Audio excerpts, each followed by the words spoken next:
Hello and welcome to the National Leadership Briefing. My name is Doug Sharp and I will be your host for today. Well, it is January the 2nd. It is the first Friday of January, and every first Friday of every month here on the National Leadership Briefing, you and I get together and we look each other square in the eye and we remind ourselves about the things that we share in common. But we're going to get into that in a second. I just wanted to welcome you to the first National Leadership Briefing of 2026.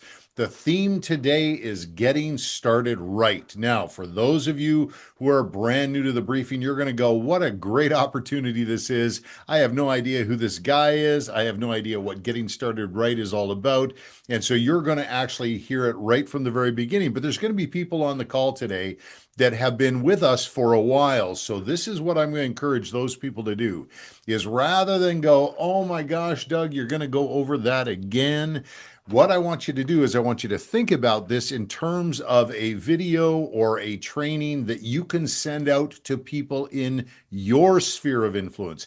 You can actually help others get started right, just like you got started right in the beginning of the last year. So the first briefing of every year, we always like to dedicate it to that first starting point to make sure that we're launching ourselves from a solid foundation of understanding so that we can make sure that we're as efficient and effective as we can be as citizens throughout the remainder of the year. And we've got a lot coming at us this year, you guys, in the political and governmental realm, especially, and the burdens that have been placed on churches and the heavy burden that pastors and church leaders carry. There's a responsibility on each and every one of us to do everything we can do to just carry the weight, share the load. So we're going to do a little bit of that training today. We're going to be talking a lot about you today, but let's take a look at the whole agenda here behind me and I'll just give you an idea of what we're going to cover today. First of all, we're always going to start with the National Leadership Briefing Essentials training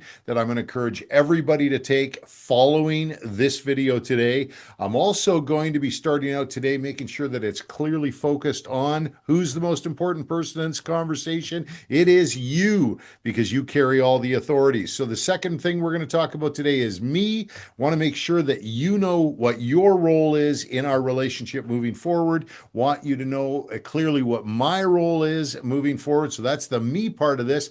And then Canada Family Action, the Canadian registered not-for-profit that kind of is the umbrella of the whole project here. As we get together once a month on the National Leadership Briefing, we're going to talk about that. And then, of course, the National Leadership Briefing, we're going to talk about how that fits into the work that we do on the National Leadership Briefing. We're also then going to get into what we're calling today an issue review segment, which is something we regularly have on briefings. We want to make sure that when there's an issue that you need to have extra information about, things like, let's say, euthanasia or abortion or gender ideology and understanding the issues around that better, we have our issue review segment that we're going to do today. Plus, we're going to tie it to a citizen spotlight segment. And we're going to introduce you to somebody who's just done some amazing things. I mean, this is a person that should be given like every award that's out there as far as citizen action out there for the work that they've done over the course of this last year and the work they continue to do today.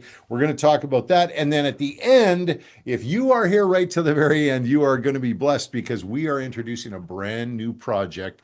And I'll give you a hot tip on what this is this project has to do with the future economic sustainability of the local church. It's all about just making sure that from an economic perspective, a financial perspective, the local church is going to thrive and survive in the future as we look forward into what we've got to deal with. Actually, they're threats, the threats we've got to deal with on the road ahead. So anyway, that's how we're going to cap it off today. Boy, we have a real aggressive agenda today, but you know me, I like moving fast, and I'm going to keep the pace up, and I'm only going to hold you for 1 hour because here we are again, National Leadership Briefing commitment. You only have to spend 1 hour once a month with me for 12 months straight. So here we are in January, and I'm asking you to spend 12 hours of the year joining me on the National Leadership Briefing, inviting others to join you on the National Leadership Briefing every month. And then over that period of time, what we're going to do is we're going to grow together. We're going to go over lots of things. We're going to deal with the things that come out of the blue at us, because there's always sort of these surprise things that pop up. And we're going to continue to raise our level of confidence by raising our level of competence in dealing with a lot of the things that we're facing out there. So 12 hours, come on, make the commitment today. Talk about a New Year's resolution. Why don't you just say, I'm going to be there, Doug? 12 hours over the course of 2026. You can have that time, and you and I can get to know each other over that period of the next year. Okay? All right. So we're going to come right back after this quick video. Thanks again for joining us. I'm excited to get started today and introduce you to this information here before we get to my favorite subject, and that's you.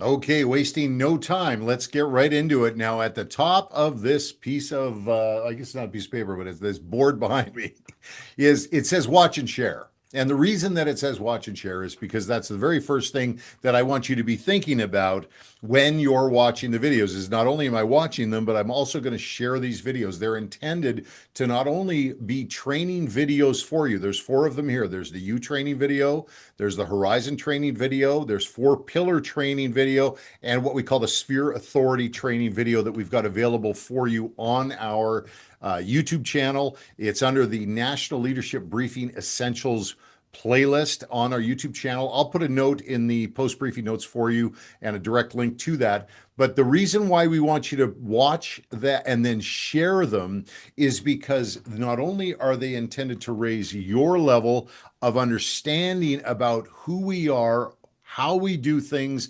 the process that we use. It gives you great background information on several of the videos as to what it is that you're going to need to understand as you're dealing with the things that are moving forward. For example, U training, we're going to talk about you today. Well, the U training is to show you how come you are so important as part of this whole process. There is a lot of things that people don't understand about who they are as citizens, as constituents, as members of the body of Christ, as members of their local church family. So we want to make sure that you're very clear on what it is your role is and where you are in relation to everybody else around you.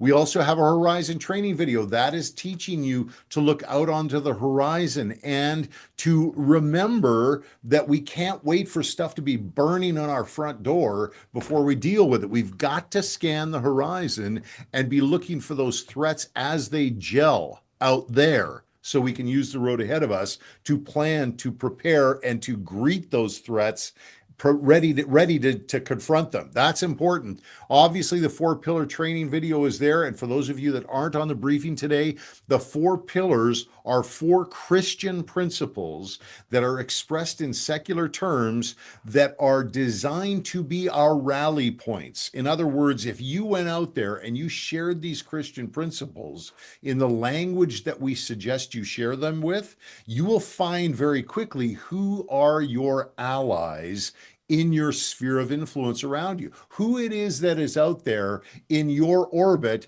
that thinks like you and believes in the same things you do. And the reason is because you want to build a coalition of support with those people. You want to gather people around you as an individual citizen to grow your influence when it comes to us dealing with the things we deal with. So that 4-pillar training video is right there as well. And of course, Sphere Authority. Sphere Authority, I'm not going to get into it, but I'm going to tell you one thing about it that is super important is if you want to understand why it is that government seems so adversarial to you and to your beliefs and the things that you think are things that are just benign and they're not dangerous to anybody. They're great ideas, but why does government seem to be so adversarial to you, especially as a Christian these days? You will want to watch that video there as well. And again, all of this is intended to give you a foundation of understanding so that as we talk about other things today,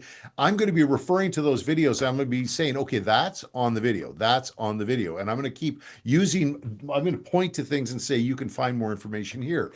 And you want that information inside of you as we move forward. So today, you're just getting started. It's okay if you bumble around, you don't really understand everything about it. Once you watch those videos and then you come back and watch next month's briefing and the briefing after that, you are going to feel a lot more confident about moving forward. So just remember, this is a great place to start, is watching those videos. Now, where we start on the agenda is, again, I'm going to dive a little deeper into what your role is here and each of our roles here. So we're clear as to exactly what expectations that I can have of you and you can have of me. So first of all, your role is really to understand and accept the responsibility of the sphere of influence that you are the center of.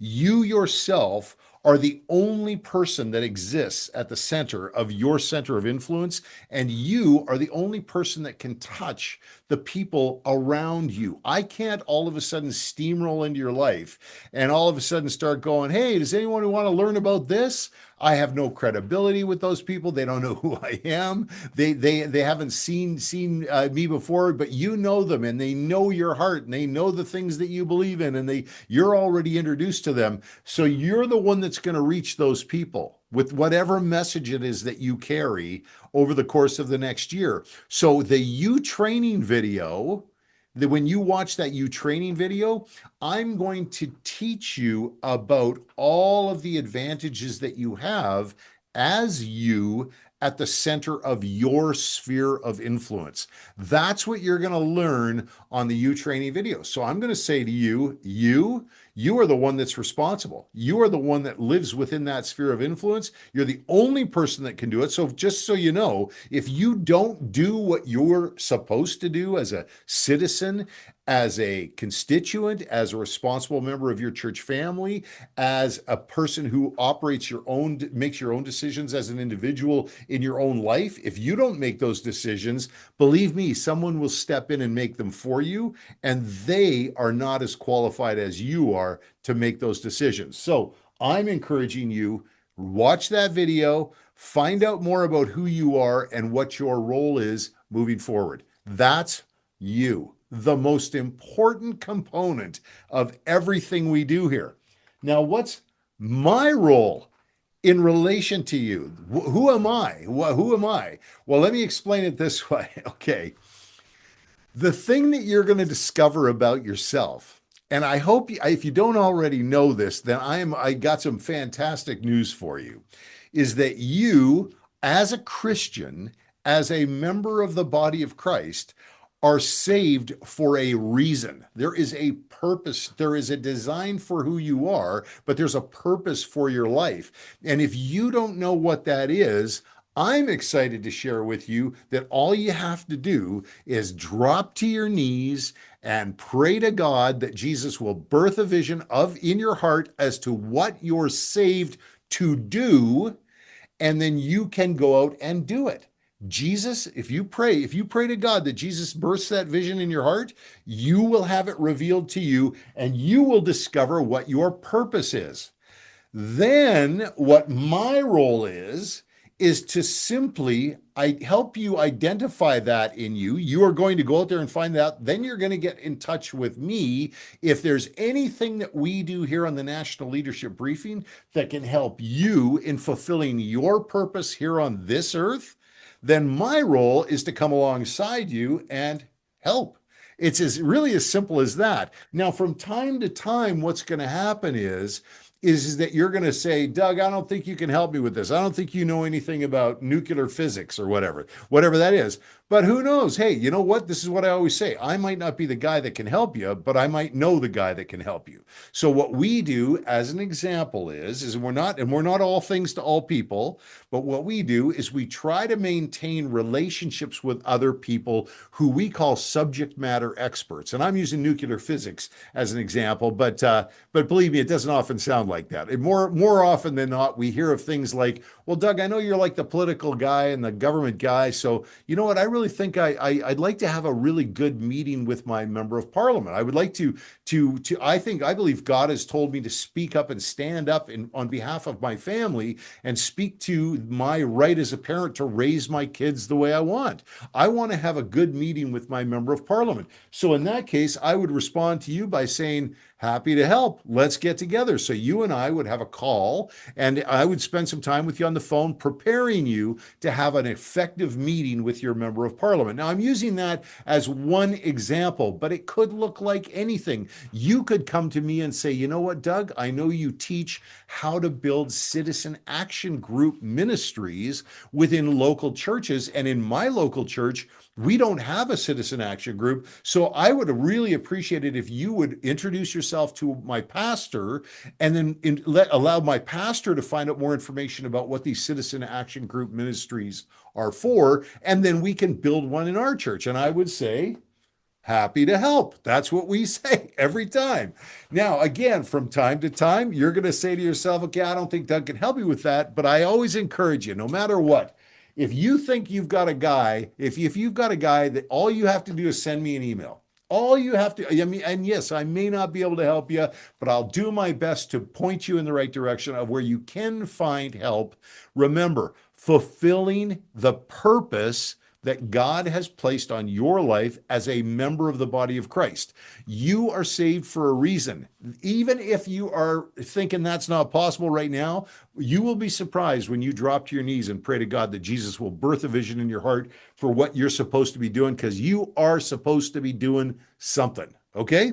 Now, from time to time, like I say, I'm also going to be contacting you on the National Leadership Briefing when we get together, and there are going to be opportunities where you, with your views and values and the things that you believe in, are aligned with other Canadians' things that they believe in and their views and values. And there's going to be opportunities where you and I can work together, and we can all come together and place our voices and our authorities together and exercise those authorities corporately and speak with a louder voice to the things that we believe in. Those opportunities are my responsibility to bring to your attention.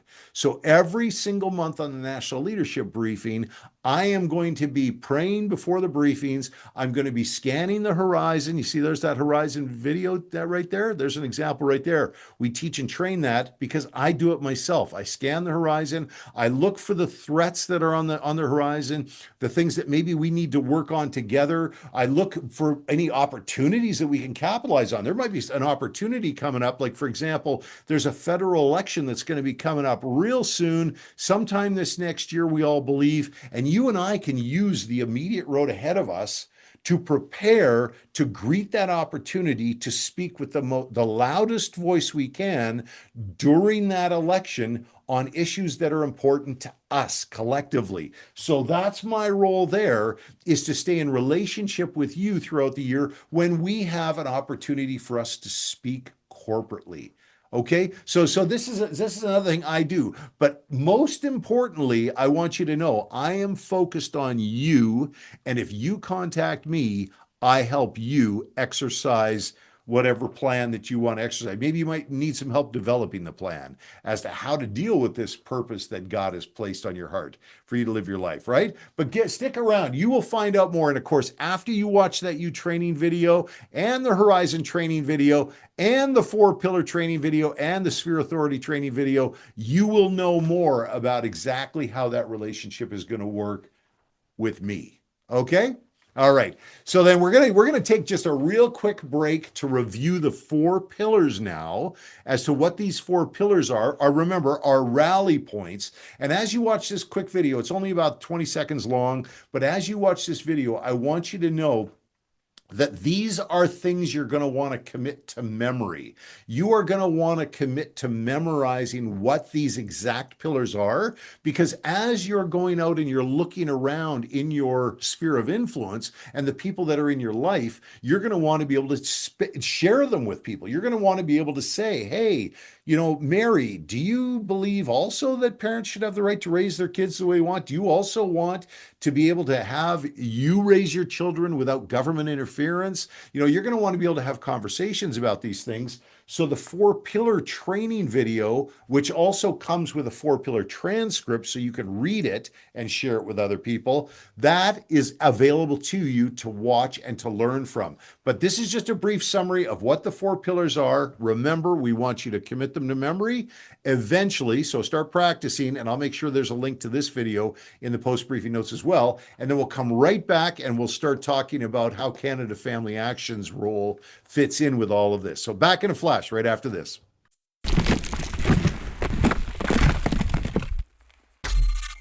These are the things that we believe in.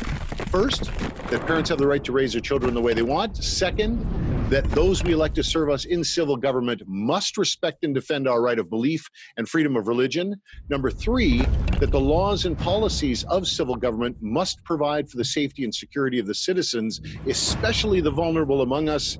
And number 4, that it is inappropriate to heap debt upon the backs of our children and future generations. They came from you. They're your pillars. They're the things that you believe.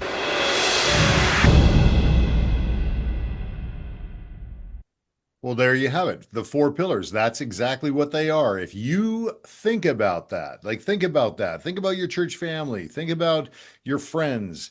How many people think the same way you do about those 4 Christian principles expressed using secular language? I mean, how many people do you think around you share those views on those issues? Parental authority, right of belief, freedom of religion, protecting the vulnerable, and the desire in everyone's heart to not have civil government just piling debt on the backs of their children and future generations. I mean, these are very attractive things. And so when you share those and say, hey, look, I'm working on something, I'm bringing up some people together, and we're going to rally around these ideas, and we're going to look for opportunities where we can advance these principles into the conversations that take place in society, culture, politics, and government, whether I'm dealing with government policy or laws or at election time, whatever it is, you're going to have a leg up if you have committed those principles expressed in the way that those are expressed to your friends. If you have those committed to memory, you're gonna have a leg up for sure in building your coalitions of support around your ideas locally. That's really, really important. And again, that might sound complicated because you're just hearing it for the first time, but believe me, I've seen so many people over the years that we've been doing this that have really become a student of the 4 pillars, and they are able to communicate and articulate and to express themselves, no problem. And they are really attractive people with attractive ideas to others around them, which is really what we want. We don't want to be running around in our neighborhoods and in our spheres of influence, being the people with their hair on fire. You've seen them, the grumbly Gusses out there that are always angry and slamming their fists on the table. They have nobody following them. Those people do not have any people around them. But you want to be an attractive, magnetic person that can draw people to you, and you can grow coalitions around you. That's what you want to be. And those will help you. Those four pillars will help you do that. Okay. All right. So I'm going to make sure you got a link to that video. And of course, the four pillar training video you're going to have as well, which will give you the full 5-minute training on exactly what the four pillars are. By the way, the transcript that goes with that video, that four pillars transcript, also has speaker notes. You can actually take the speaker notes and put them on a podium if you end up having an opportunity to share those ideas with other people from a podium. Then there's speaker notes that you can actually just read right off of the paper as you're sharing your ideas. So there you go. You got speaker notes, you got transcripts, you've got the videos, lots of tools to share around. All right. Great. Now let's talk about Canada Family Action, because this is so funny, because Canada Family Action has been around since 1997, and to me, I guess I've just always known about the organization. I didn't join the organization as the executive director until 2014, but I'd known about them for a long, long time. But there's lots of people that have no clue who these guys are, right? And these guys are actually not only been around a long time, but they're actually, they have a little phrase underneath the organization's name that says, it says Canada Family Action, and then it says leading citizen action. So as the leader of that organization, I'm the executive director and president of Canada Family Action, and have been, like I say, since 2014.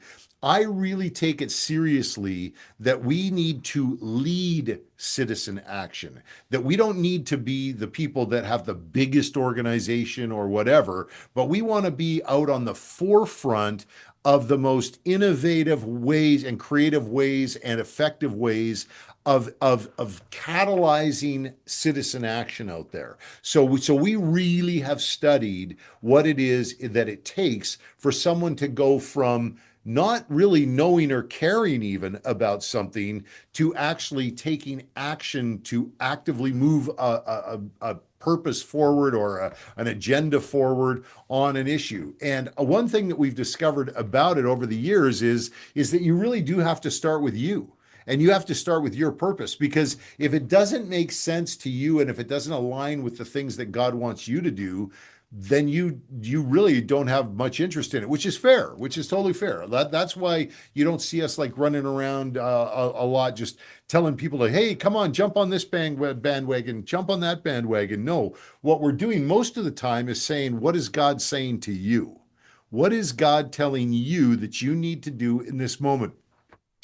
So Canada Family Action, citizen action organization, we want to catalyze action. That's what we want. We want people to take action, especially when there's an opportunity for us to work corporately. We definitely want us to be on the same page, which is what these conversations we've been having up here is all about, is and using the four pillars and understanding sphere authority training and all of these things together. We want to be on the same page so that when these opportunities come for us to work together, Canada Family Action is the organization that is actually the kind of the umbrella of it all. Now, the funding for this organization, this came up in a conversation the other day that I want to clarify for people, is we don't sell anything. When you get on the phone with me as the executive director and I say, how can I help? There's no bill attached to that, right? And the reason why we can do that, why we can get in front of pastors and help them out with questions they have about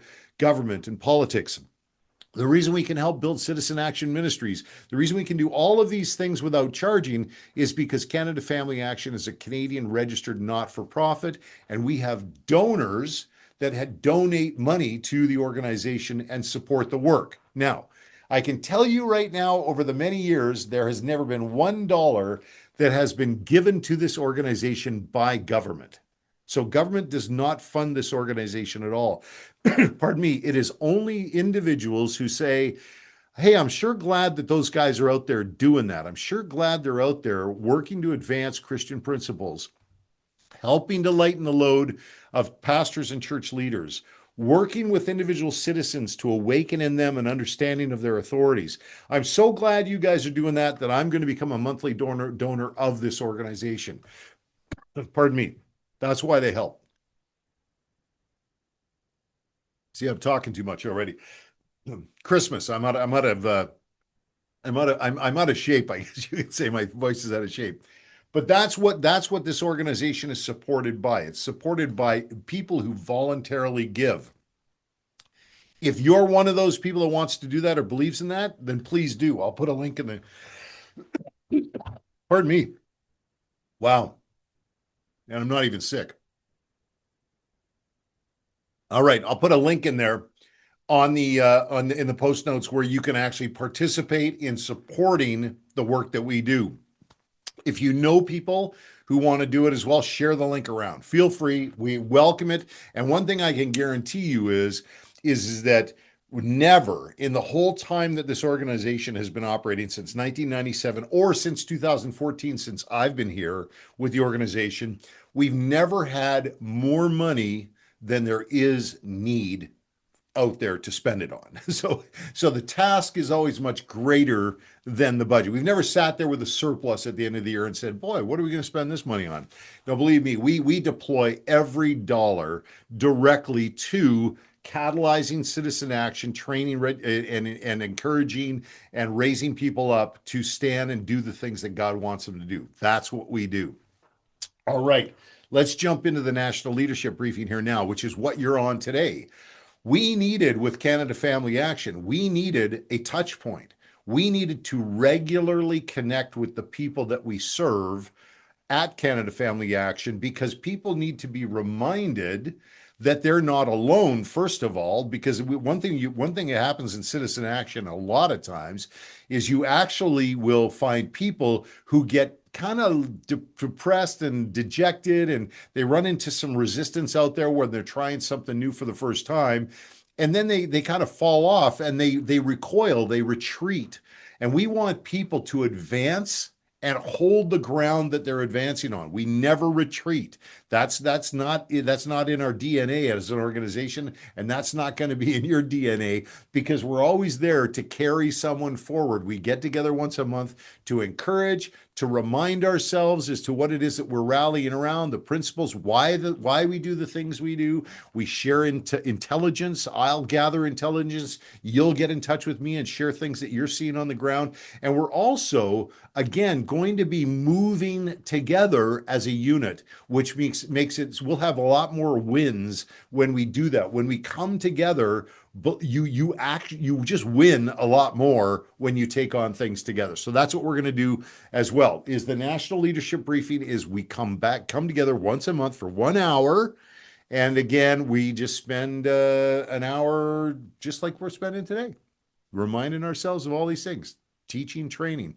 It also gives you an opportunity to invite people to join you. So as you're building your coalitions out there, you're going to be able to say, "Hey, Bob, Mary, I know that we go to church together, but I'm actually putting a group of people together, and we're going to form a community transformation committee, and we're going to go out there from our church, and we're going to build relationships with the municipal government leaders and marketplace leaders, and we're going to start being a good neighbor to the people in our community, and put a bit of more of a face on our church and the work that we're doing at the church for them. Find out what their needs are, see if we can help in any way." Something like that, right? So whatever that is, you can invite them to the national leadership briefing, because we might be doing training on building coalitions. We might be doing training on how to actually approach municipal government leaders, how to have an effective meeting if you're going to present before your municipal government council, or how do I talk to marketplace leaders, or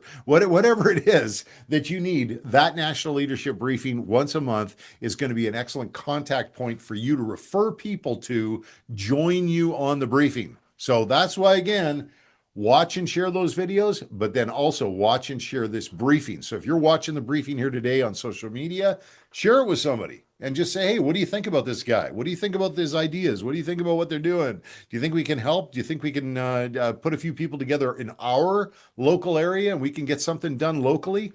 That's what the National Leadership Briefing's for. Our touch point once a month. All right. We're going to come back in just a minute after this quick video here, and we're going to talk about an issue that has been before us for quite some time here in Canada. It's kind of a sad story, and it's actually just been devastating for families. It's something that we really have to deal with. It's something we need to confront. It's a threat to the safety and security of citizens, and so it's really important. But there's a bright light because we're tying it to a citizen spotlight segment. Is whenever at the National Leadership Briefing we find a citizen out there that is just nailing it. They're just doing such an amazing job as deploying their own authorities or exercising their right to speak up or whatever it is. We want to shine a spotlight on them and say, look at that person go. So we got a tough issue that we're going to deal with, but someone who's just knocking it out of the park when it comes to confronting the realities of that issue. So we'll be right back after this, and we'll have some more fun. The bear has been poked. It's time to wake up from our slumber and stand together, united as one.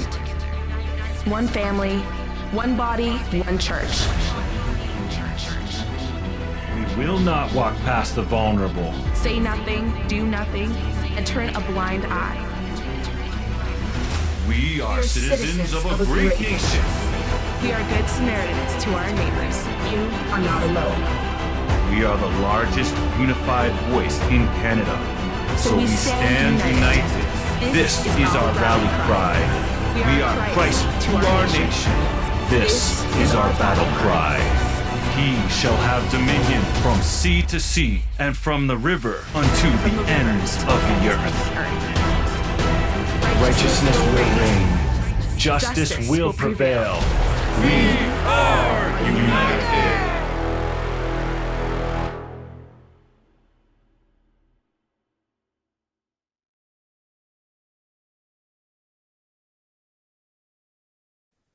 Okay, and it's so true. We are stronger when we are united. So we stand united. I love that video. It reminds us that coming together corporately is a very effective thing to do. All right, now we're going to move on to this section here. It's an issue review segment along with a citizen spotlight segment. You're going to see issue review segments on the National Leadership Briefing often again, because when we come across an issue that we need to train on, we actually need to learn more about it.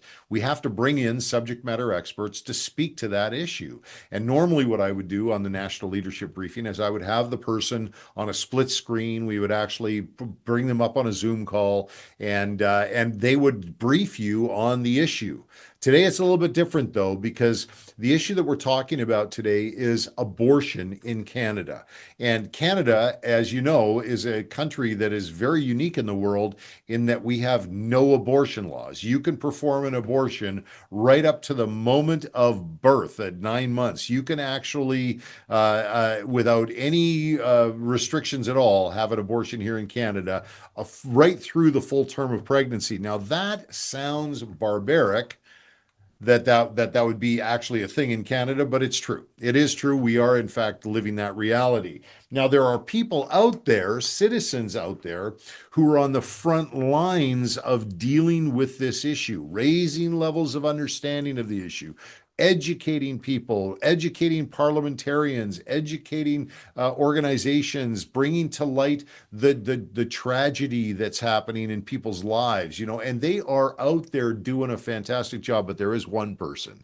There is one person that rises above them all, and she is just doing the best job of them all. Her name is Alyssa Galobe. And Alyssa Galobe is the co-founder of an organization called Right Now. And their sole goal is to elect pro-life members of parliament to the House of Commons in Canada so that we can pass abortion legislation in a country where there is none.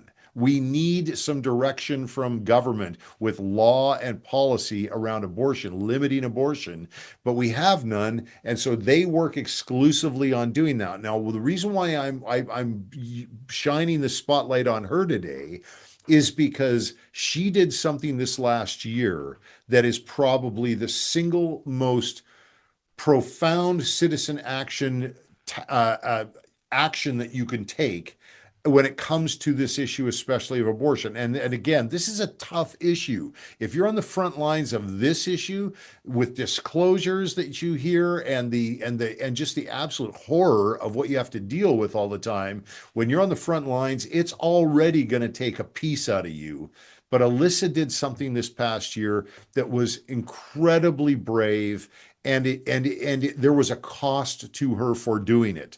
And that was that she was 22 weeks pregnant, and she went into abortion clinics undercover, and she was wired, and she was mic'd, and she had a camera, and she actually had a conversation with these people about terminating her pregnancy. Now this might sound so cloak and dagger and, oh, isn't that interesting and exciting? But you know what? Can you imagine the horror that she must have gone through to actually go through this? Now, I'm not bringing her on the briefing here today to talk about this. I usually, again, citizen spotlight segments or issue review segments, we would normally have a split screen. We would bring them on the briefing. We would have a conversation, and we would go through this, and they would tell us all about what they've done. But I'm intentionally not bringing her on the briefing today because I was actually, I've discovered through a conversation that I had with a colleague that this was so hard on her that she went through this. I mean, again, she's pregnant, and she's talking to somebody across a table from abortion clinic to abortion clinic to abortion clinic, and every one of them are more than content and able and capable and willing to terminate the life of the baby that's inside of her stomach. I mean, this is inside of her womb. This is something that is a horrifying thing to think that somebody would go through, yet she went through it. And I say, well done. Well done, Alyssa Galob. I know you don't need to hear this from me, but you are going to get it anyway. I am just the biggest of fans of yours anyway, but now that you've done this, you are right here. You're the number one citizen action person in Canada because you're the bravest and the strongest and the most amazing person to do what you did, to actually experience this. And you recorded it all, and then your organization put it into a 3-part series, and you shared it with the world. You shared it out there, and now right in the face of every politician and every person out there that says terminating pregnancies in the 3rd trimester is a lie, and all of these false things that are said about the Canadian abortion industry, they now have to face the truth, because you were courageous enough to do what you did. So Alyssa Galob is our Citizen Spotlight segment today. And again, we are there to applaud you. And we're not bringing you on the briefing because I do not want you to sit there right beside me and relate and communicate the horror that you had to go through, when all I have to do is share with people where they can find the information and the work that you produced out of it. That way, I take no flesh from you. I actually do not make you relive that. I just tell everybody about it. Go watch her work. And if I can say something here, if you want to honor her in her work, when you go to the website that I'm actually going to show you right now, I want you to look for on their page, look for the donation page, and just pour as much money into their organization as you can pour into. When you've got somebody that's willing to do that out there and to actually put themselves, their body, their physical body, into a conversation with somebody about terminating the life in their womb, okay, yes, you've got to sow into that. You got to sow into that. You got to make sure, as if you got just cash sitting around idly by doing nothing, you deploy it. This is where you want to deploy it. So let me show you the website. I'm just going to show you here where the website is. I'm going to share my screen. And this is what you need to know. Here it is. This is the organization right now. The website is itstartsrightnow.ca. There's the donate button right there. You've got it right there in front of you. And here it is, undercover in Canada's late-term abortion industry. You just got to click this button here, and you are going to walk the road with Alyssa Galob, the most courageous, amazing citizen action leader in Canada on this issue of abortion right now. And again, I'm going to bring you right back to the donate button. It's got a big heart there. If you love kids, if you love mums, if you want to do something and walk alongside a giant, then you want to click on that right there. All right, so that's Alyssa Goloba, and that's the Citizen Spotlight segment on the issue of late-term abortion here in Canada. Again, politicians are going to have to deal with this now in our nation, because it is a reality. We are in our nation proven now to be performing horrifying abortion procedures on fully mature babies and wombs, and we got to deal with it. Thank you, Alyssa, for bringing that and just seriously, the greatest thing I ever saw in citizen action in the history of me being involved in citizen action in Canada. I can't stress enough. Thank you so much. All right, we're going to take a quick break, and then we're going to come right back, because I'm going to introduce a brand new project that I'm going to even wipe this board, because this is such an important thing that we got to be thinking about on the road ahead. Again, it's all about the economic sustainability of the local church. So stick around, come right back right after this, and we will cap it off with something I think you're going to want to know about.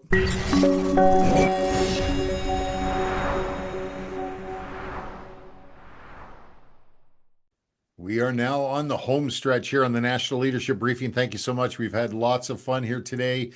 We've covered some really important ground. I'm really thankful that we had the opportunity to share Right Now's project with you.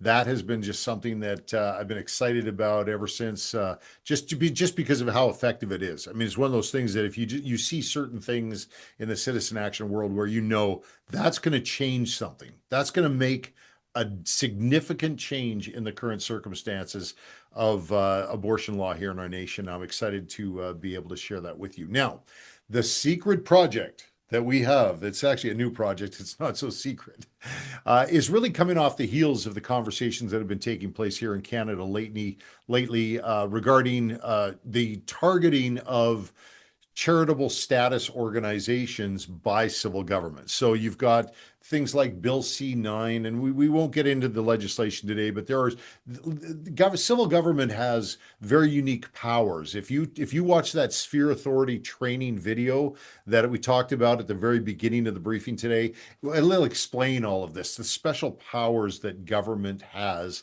in our nation, which really gives it the authority to either do good things on behalf of all citizens, or they can abuse that authority and actually turn and be adversarial to organizations like the church, or families, or even the individuals themselves. And when civil government uses the delegated authority that we give them to turn around and attack the church, then it's something that we need to respond to. We need, as the church and as members of the body of Christ here in Canada, I think it's ridiculous to think that we can just all sort of lay down and wait for them to roll over us.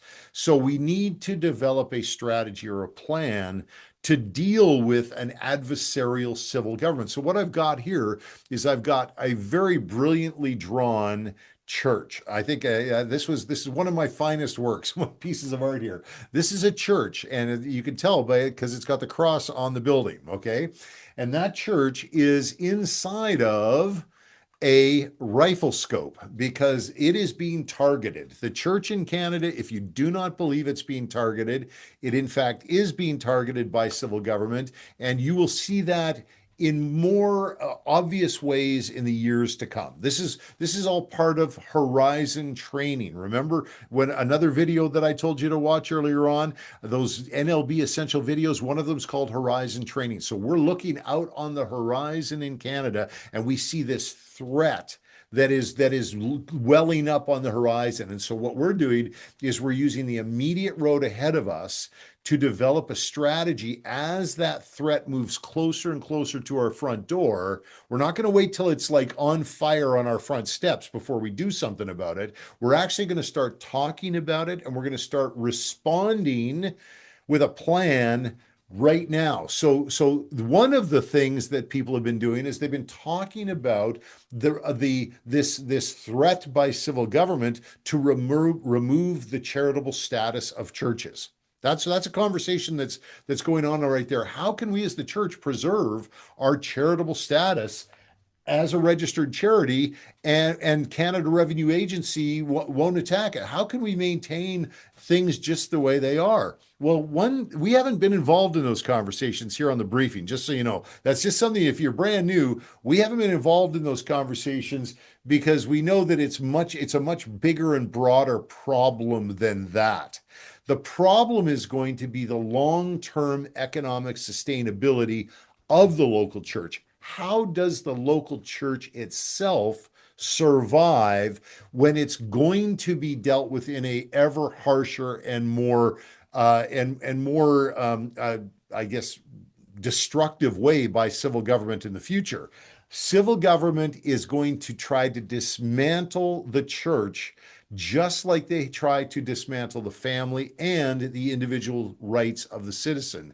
And the reason is because an organized structure like the church in Canada is a large block of people with a lot of political power if they ever came together to actually exercise it. So they want to dismantle it now. They want to dismantle it by charitable threats of removing charitable status. They want to set up rules. They want to take pastors and put them in prison and make examples of them. They want, during the period of time that we're not allowed to talk about, where everybody got one of these, they were all kinds of excuses, but they gathered up pastors and they put them in jail. And they made a stand that we are an adversary of the church. So what do we do in response? Well, one of the things that we're talking about right now is calling out the marketplace leaders from the church. We're actually calling them out. We're saying, are you a marketplace leader that attends a local church? If you are, you have special giftings. You have an anointing by God to be a minister of the marketplace. You understand business. You understand business culture. You understand business language.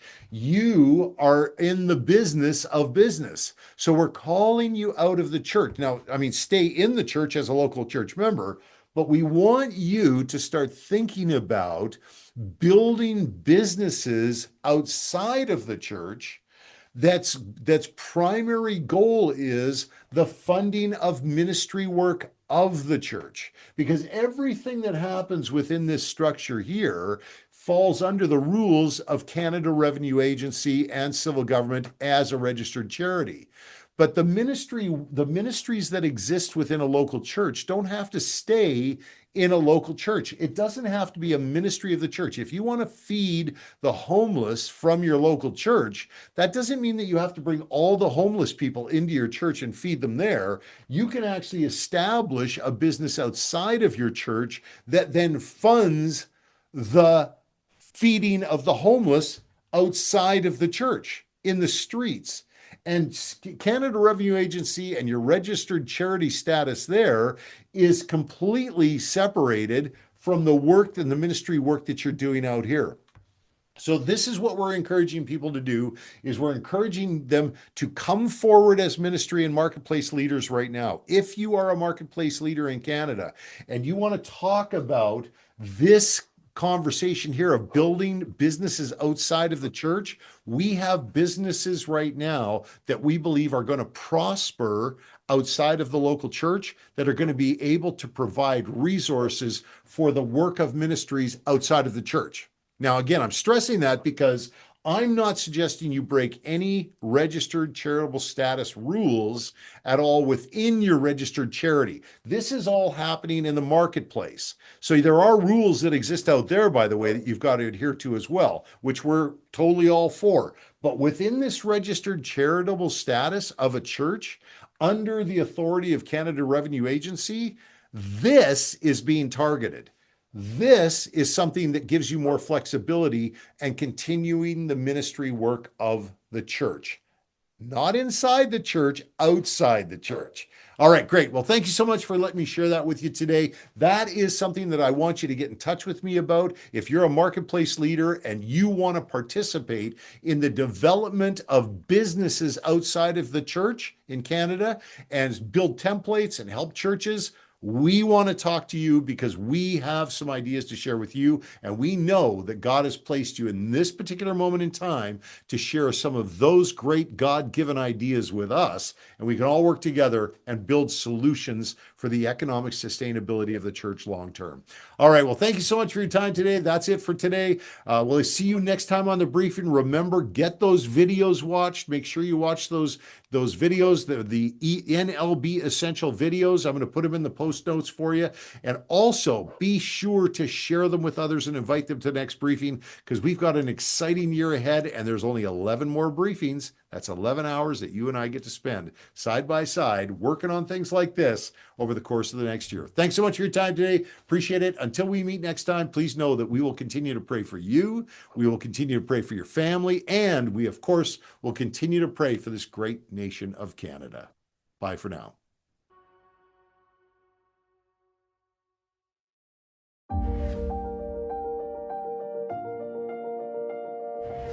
I became aware just in my prayer time, these things started to come up about what was happening in the nation, primarily what I'd been reading about what was happening in the education system, the curriculum that was being introduced to grade school children and even preschool children, things that little children shouldn't even have to deal with until they're coming into their teen years. And it suddenly struck me that they're after the children. And by that, I mean those whose agenda is to teach a sexuality that is very contrary to what we have as a biblical or a moral worldview. And when it struck me that they were after the children, and I thought, I have to do something, but I'm a pastor. I'm not a politician. I'm not a lawyer. I'm not an educator. And I thought, well, what can I do? I can let our people know about this. And so I started to try and do a little bit more research, and I would check online for, this organization, Canada Family Action was one that I'd find out, okay, this is happening. ARPA was another one, Parents for Choice in Education here in Alberta. And what actually happened was I was starting to sort of get overwhelmed with all this information because I'm a pastor. I've already got all the stuff that I have to do. And I was sitting there one morning and I said, God, I don't know what to do. Like, I don't know how to do all this. I can't keep up with this. And I felt like the impression that came to me was, there's a remnant of people in your church who have a heart to do this kind of thing. You need to find them. And, we pastored for over 30 years. And so I knew that for anything that was on God's heart, there's a group of people in each local church. I learned that many years ago, that God will speak to their heart about it, whether it's home missions or missions away or a building project or working with orphans, whatever. And so I just said, okay, I trust that there's people here that will have this on their heart. Because I just had too much to do. I couldn't keep up, as I said. So I got up that Sunday morning, just a few days later, and I said, we're going to have a meeting next Sunday night for those of you who have an interest or a heart for social justice issues. For what's happening in the nation. And I mentioned some of what was happening in the schools, and people kind of knew that because I've been sharing a little bit of that on and off over the prior weeks. And so then I got up again the next Sunday and said, tonight we're having a meeting. And it was totally, I had no idea how many people were going to show up. So we met in a small sanctuary that night, and I just had, 20 or 30 chairs set up, and 20 people came. I didn't have a plan, and really what I was doing was reaching out, trusting that God was leading me. And I said to the people that night, which really, as a public speaker, I felt kind of foolish. I said, you guys, I don't have an agenda. I realize that I need three things. If I'm going to get up on a Sunday morning and share for 2 or 3 minutes on here's what's happening and here's how we respond, I need people who can find information for me that's pertinent to us right now.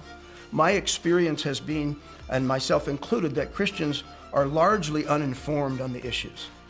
We're getting better, but we're largely uninformed. So I said, I need people who can find information that's pertinent to what's happening. I said, I need people who can vet that information and determine, okay, is this hearsay or is this something that's actually happening? And here's the research, here's the data.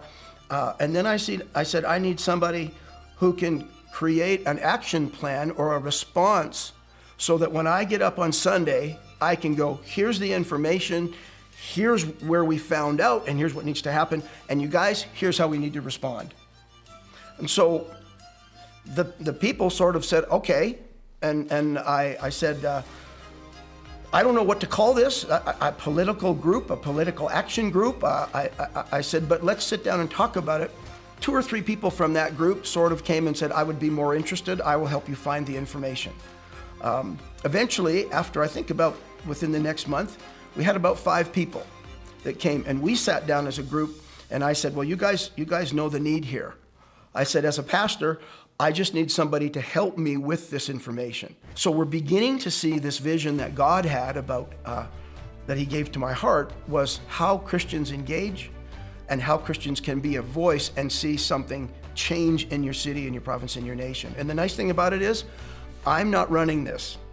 I'm not making it happen. I'm not having to do all the work. They give me what I need, I inform the church, and then they take care of the rest. So I really want to emphasize that for pastors who are like, gosh, I'm not a politician, I'm a pastor, I'm here to help people's marriages and help them, that they don't have to do all the work. But I will say this, as pastors, we have the responsibility to help our people be salt. And somebody said to me, well, how, we shouldn't get involved in politics. Politics is a dirty thing, we should just pray. And I remember thinking this, Jesus said we're salt. Salt doesn't have an impact until it makes contact. And as Christians, we have to start making contact with our world, with our constituencies, with the nation. And I'm not a politician. I'm a pastor, so I don't try and be a politician because it's not my lane. But there are people in my church who have a real heart for that, and they have a heart for social justice and for one of the things that you've mentioned. And so they're training themselves and becoming, I don't know if you'd call us experts, but at least we're informed and engaged. So it's definitely easier for me because I'm not trying to change who I am. What God was able to do was to create something that empowered our people without me having to change and become something else.